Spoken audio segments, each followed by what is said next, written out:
Well, partly cloudy and a low of -13 tonight. An extreme cold weather alert is in effect from 299 Queen Street West. This is Toronto's breaking news. CP24. Good evening. I'm Ann Romer. Traffic and weather together, but first our top story. Thousands take to the streets of Toronto in protest. Cp24 shows the scene just above Toronto's downtown core. Members of the Tamil community were out by the thousands all afternoon and into the evening. They're hoping to draw attention to the Sri Lankan government's military offensive against the Tamil Tigers.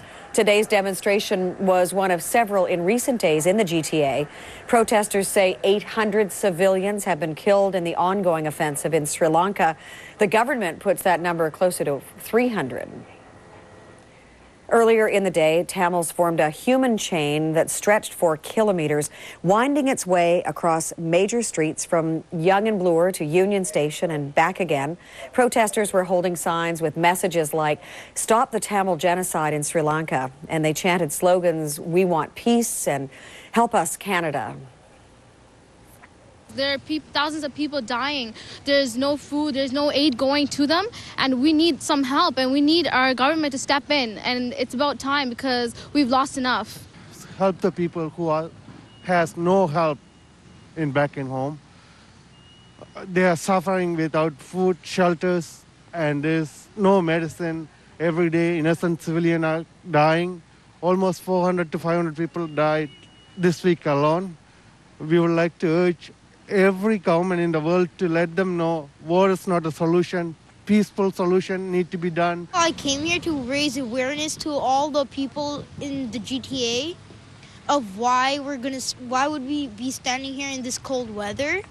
And then the main reason why is that we wanted to raise an awareness to the people about what's happening back home in Sri Lanka. Well, a 12-hour vigil is planned for tonight. Joining us from the Church of St. Joseph and Our Lady of Health, CP24's Nathan Downer. From protest to prayers, each certainly has a message, but will either be heard? Well, that's the big question, and just wanted to point out that we're at the back of the church, and even though we're sort of almost interrupting the service, they don't mind. They want us here because part of the whole idea for the vigil is to help get the word out and get some media attention, so they're happy that we're here.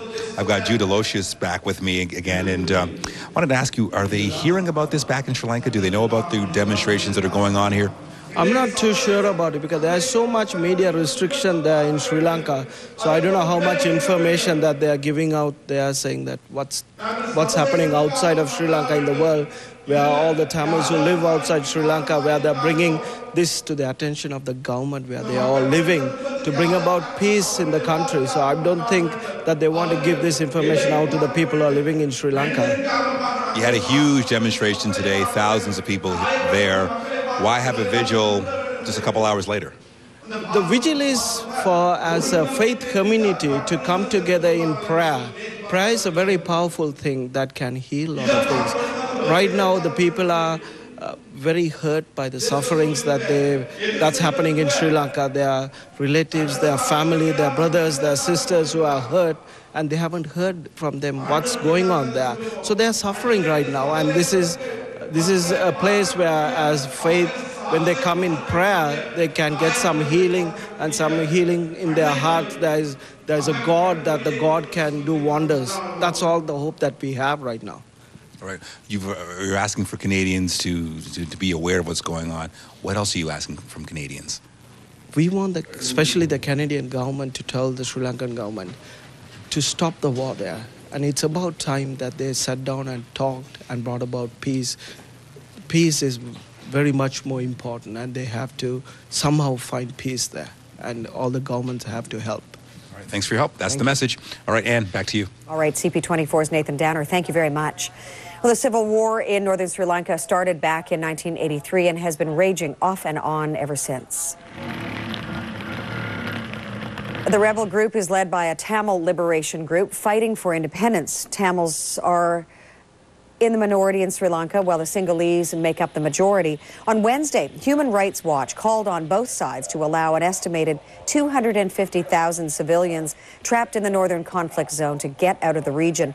But the government insists those numbers are inflated and denies recent reports that hundreds have been killed. The GTA is home to 200,000 Tamils. That's one of the largest Tamil populations outside of Sri Lanka and the Indian subcontinent.